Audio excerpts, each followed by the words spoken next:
Tenemos la audiencia planteada para conversar respecto al proyecto de Argentina Digital planteado por el Poder Ejecutivo Nacional, proyecto que aún está en tratamiento en el Senado de la Nación, aún no ha salido del Senado, ha tenido ya algunas modificaciones, aparentemente tendría algunas más que las que hasta el momento conocemos, pero lo que sí uno puede decir como preludio de la discusión es que estamos discutiendo qué hacer con un conjunto de mercados donde 4 empresas concentran el 85% del mercado de las telecomunicaciones. El caso de Telefónica y Telecom, que tienen el 86% de la telefonía fija, que tienen el 54% de la telefonía móvil. El caso de Cablevisión, con el 40% de la televisión paga. El caso de Claro, del mexicano Slim, que comparte manejando la tercera parte de la telefonía móvil en la Argentina. Y la verdad que un mercado de esta naturaleza plantea, por lo menos para nosotros, 2 grandes cuestiones. La primera es un mercado que requiere de manera imperiosa la regulación. Digo, un mercado de esta naturaleza donde 4 empresas tienen el 85% del mercado, no existe si no hay regulación, y esa regulación debiera ser una regulación que exprese el interés público.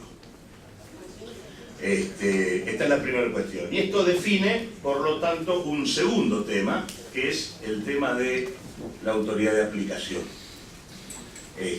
Por lo tanto, estos 2 grandes bloques de cuestiones, el tipo de regulación que plantea el proyecto en debate y el tema de la autoridad de aplicación, son las 2 grandes cuestiones que para nosotros definen el tipo de actitud a tomar en un proyecto de esta naturaleza. Es decir, que el Poder Ejecutivo Nacional ha tenido plenas facultades en estos últimos 12 años, a través de distintos presidentes, como para regular, para mejorar, para modificar, corregir, en fin, el sector de las telecomunicaciones, por lo menos en lo que respecta a su comportamiento estructural, que, repito, refiere en una caracterización somera a una altísima concentración y a una pésima prestación de servicios. El documento que menciono de Enrique Chaparro brinda indicadores concretos respecto de cómo está la Argentina en términos comparativos, en términos, por ejemplo, de velocidad de acceso a Internet, digamos, cobertura de los distintos tipos de servicios y efectiva precio, ¿no? Digamos, la relación calidad-precio, que es muy ruinosa en el caso argentino, y de esta manera es evidente que el poder, el alto poder que puede concentrar el Poder Ejecutivo sin una normativa clara en esta materia, no es garantía, como lo comprueban los últimos 12 años, de que las prestaciones atiendan al interés público. Y esa para mí es la principal observación u objeción a este proyecto de ley, más allá de que en los considerandos es un proyecto que habla de la convergencia tecnológica, que es preciso decir es necesaria de regular en la Argentina, toda vez que la ley de servicios de comunicación audiovisual no contempla la posibilidad de cruces legalmente habilitados, quiero decir, o sea, se producen cruces de facto, pero no porque la ley lo autorice, entre los sectores de tecnologías de la información y la comunicación, cuando esa es una realidad palpable, digamos, y por lo tanto la regulación tiene que hacerle cabida, pero en condiciones que obviamente defiendan el interés público, lo que significa atender de manera muy directa la garantía de que no se abuse de posiciones dominantes, cosa que este proyecto no hace. Me parece que el proyecto, para poder mejorar, debería tener definiciones mucho más precisas, inclusive la de neutralidad de la red. Me parece que es un paso positivo, pero sin ninguna duda la definición de neutralidad de la red que nos da el dictamen hasta hoy del Senado, veremos hasta mañana si cambia. La verdad es que ese dictamen da una definición muy imprecisa, mezcla todo, uno no puede comprender por qué las redes de particulares que son utilizadas entre sí tienen que estar sometidos a esta situación, de por qué aquellas redes que no son públicas o que son gratuitas, por qué las redes que son gratuitas pasan a ser reguladas, por qué necesitan licencia redes gratuitas. Tenemos casos como el de Holanda.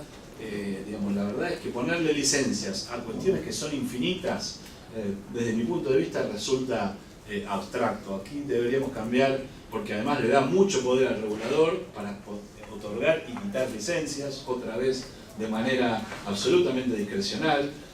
Yo creo que tendríamos que ir a un cambio de licencias por un registro, donde todo se pueda registrar, haya control del Estado sin ninguna duda, pero en definitiva no sea el regulador el que esté dando y quitando, porque ahí también podemos entrar en crisis con el precepto de libertad de expresión, porque sin ninguna duda el regulador también puede estar tentado a darle licencias a quienes opinan en favor o cercanía a sus pensamientos y a no dársela a quienes opinan críticamente.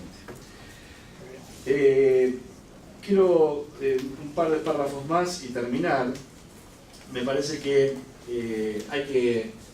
aquí se habla de favorecer a los más pequeños y las regulaciones asimétricas tienen que ser explícitas, no pueden quedar en manos de criterios que no conocemos y que pueden ser modificables, como se dijo aquí, depende de la idoneidad del regulador. El órgano de aplicación, el oficialismo plantea que el órgano de aplicación es el Poder Ejecutivo y eso está en el texto del compendio de leyes que se aprobó el año pasado, considerando el marco normativo, y puede ser una interpretación. Lo cierto es que ni las leyes de privatización de servicios públicos de los 90, ni siquiera las leyes, si uno puede ir a buscar la ley de servicios públicos de los 90, formó órganos de aplicación reguladores tan liberales como el que plantea este proyecto. Ni siquiera esos proyectos que privatizaron la mayoría de las empresas de servicios públicos propuso órganos de aplicación con tanta libertad y tanta ingenuidad como las que plantea este proyecto. Y uno puede ir a ver, yo no tuve nunca una posición a favor de lo que se hizo en los 90, pero la verdad, al lado de esto, son marxistas. Honestamente, digamos, desde el principio, porque planteaban que los órganos reguladores, a pesar de que no se cumplió, tenían que existir previamente a la concesión de la licencia, cosa que no se cumplió, pero por lo menos estaba en el texto de la norma. Comenzar con un experimento pensado. Supongamos que llega a esta casa un proyecto de reforma del Código Penal. Sí, entonces cambiamos el artículo 80 del Código Penal, en el homicidio decimos bien, el que matare a otro será penado de 1 mes a perpetua, según decida el Poder Ejecutivo. Esto es exactamente lo que dice la Ley de Telecomunicaciones en otro plano. La ley es el fundamento de las políticas públicas. Las grandes políticas públicas se escriben en la letra de la ley. Y no es posible que el Congreso delegue esa función en términos de política pública. Después el ajuste, la priorización, la elección de los caminos, la elección de las estrategias de corto y mediano plazo es el trabajo del Ejecutivo, para eso ha sido elegido. Pero el trabajo del Congreso es fijar las grandes políticas públicas. Y el problema principal de este proyecto del Ejecutivo, sobre cuyas intenciones ni siquiera vale la pena conversar, porque lo que se mide en términos históricos es lo que queda impreso en el boletín oficial, no las intenciones que se pusieron detrás de él. Digo, el grave problema de este proyecto del Poder Ejecutivo es que uno puede leerlo de modo tal que habilita políticas públicas opuestas en 180 grados. Con los mismos argumentos que la ley escribe, la autoridad de aplicación podría decidir mañana tener monopolio estatal de las comunicaciones. O podría decidir privatizar hasta el último tornillo. A ambas cosas la ley lo habilita. Puede decidir, por ejemplo, de hecho está dicho en el artículo 5 de la ley, que los permisionarios de servicio postal tienen que obtener una licencia. Lo dice el artículo 5 de la ley. Algún torpe confundió el artículo, pues ni siquiera buen castellano tiene, este es el problema. Algún torpe confundió el artículo y entonces dice, los servicios de tecnología de información y las comunicaciones, entre los que se halla el tradicional correo postal. Me parece es el problema esencial. Si queremos fijar una política pública, necesitamos un marco referencial. De lo contrario es, como decía el diputado Milman, un úcase del SAR. Nos podrían haber ahorrado toda esta discusión con una ley de 3 artículos probablemente. El artículo primero vendría a decir: esta ley reglamenta los servicios de telecomunicaciones en la República Argentina. El segundo artículo, también breve, diría: faculta hacia el Poder Ejecutivo Nacional hacer lo que se le dé la gana. Y el tercer artículo es de forma. Esto es esencialmente los 74 artículos que a esta altura tiene este proyecto. Es lamentable en este sentido. Y este fondo, que debe ser en su momento, a este fondo aportaban todas las entidades, fueron exceptuadas las entidades del cooperativismo. Cuando se habla de cooperativa, no queremos que se mezcle con el oportunismo pícaro de algunos que generan cooperativas para evadir impuestos. Nosotros, en nuestro caso particular, no es que seamos los mejores porque así lo vendemos, sino porque la realidad es que el capital social de nuestras cooperativas está formado por los propios asociados. Nosotros no hacemos actos de comercio, hacemos actos cooperativos en forma permanente. Entonces mal nos puede alcanzar la norma a decirnos que somos poder dominante en el mercado. Señores, esto es otra cosa. Hay que entender que el movimiento cooperativo es diferente. También decimos que nos abrimos a la competencia, no nos asusta la competencia, pero queremos igualdad entre iguales. Queremos que se nos dé la posibilidad de hacer la integración de nuestras redes. Tenemos una brecha digital que queremos superar. Queremos que el servicio universal se oriente a la superación de esta brecha. Inexorablemente a estas áreas no va a caer nadie a competir, porque sabemos que no, pero el atraso, estamos condenando a nuestras poblaciones al atraso. Queremos superarlo utilizando fondos del servicio universal. Estos fondos del servicio universal son aplicables a través de programas que deben ser evaluados técnicamente. Por otro lado, en lo que hace al tema de la larga distancia, no nos oponemos que se defina un solo área local. Lo que pedimos es, como decía Sánchez antes, nos oponemos a que esto sea un on-off. Acá tenemos que tener estructuras de redes capaces de soportar. A consecuencia de lo que hemos dicho nosotros en algunas intervenciones previas con el Senado, se modificó una definición de servicio básico telefónico, donde se incorpora el criterio de que no importa cuál es el medio por el cual va la voz de una punta a otra intentando meter la IP. Nosotros sobre esto le estamos diciendo permanentemente al gobierno que la larga distancia hoy para nosotros es más del 80% del ingreso, solo tomando los ingresos por terminación de llamada. Ni hablemos con los contratos SPP, con telefonía móvil, etcétera, etcétera. Los ingresos, tal como se dijo antes, se van a cero. Queremos ir hacia un sistema único de red, porque sabemos que una comunicación de Buenos Aires a La Quiaca, por el mismo prestador, cuesta mucho más caro que de Buenos Aires a China. Entonces queremos ir a un sistema nuestro. Estamos proponiendo un modelo que permite tener distancia cero en larga distancia, pero necesitamos una infraestructura básica de red de conectividad IP, que esto es lo que inició ARSAT, que bien se nombró aquí. Este proyecto entró en algunos meandros complejos que no sabemos cómo termina. Tenemos que ver la compatibilidad de las tecnologías que ha adoptado ARSAT. Tenemos que ver cómo se termina la permeabilidad de estas redes sobre la red de las cooperativas. Queremos armar todo esto. Si tenemos esta infraestructura, nos atrevemos al cero. Nos atrevemos a hacer a la distancia, si para nosotros, ¿qué mejor? Nuestros clientes nos respetan porque somos calidad de servicio y porque estamos comprometidos con el resultado del servicio. Pero si no tenemos la posibilidad de terminar una llamada que no sea vía la red del prestador incumbente, estamos perdidos.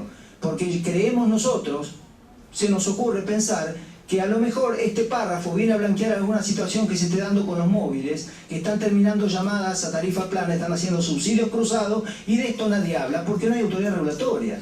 Nadie habla de un subsidio cruzado. Y no habla porque no pueden controlar. Entonces, ¿por qué se dice de distancia cero? Porque si no, ¿cómo me explica una tarifa plana de cualquiera de los prestadores móviles? Cuando se envió al Congreso Nacional el proyecto de servicios audiovisuales, estaba incluida la posibilidad de que las empresas telefónicas presten servicios audiovisuales. Y no quedó incluido en el proyecto de ley porque no le daban al oficialismo los números para sacar el proyecto tal cual, y algunos bloques políticos opositores que en general estaban de acuerdo con la ley, para acompañarla reclamaron la eliminación de ese privilegio. Esta es la verdad histórica. En el proyecto remitido al Congreso figuraban las empresas telefónicas para hacer servicios audiovisuales.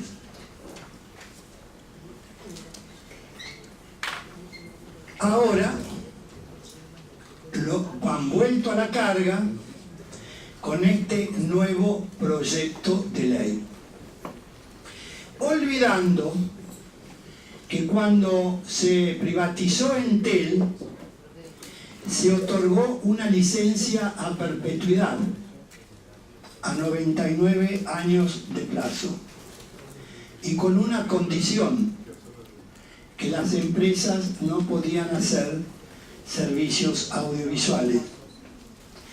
Por esa razón, por esa limitación, las empresas pagaron un monto menor que al que hubieran pagado si se les hubiera permitido realizar esa actividad. Cuando se habla del servicio universal, ustedes deben recordar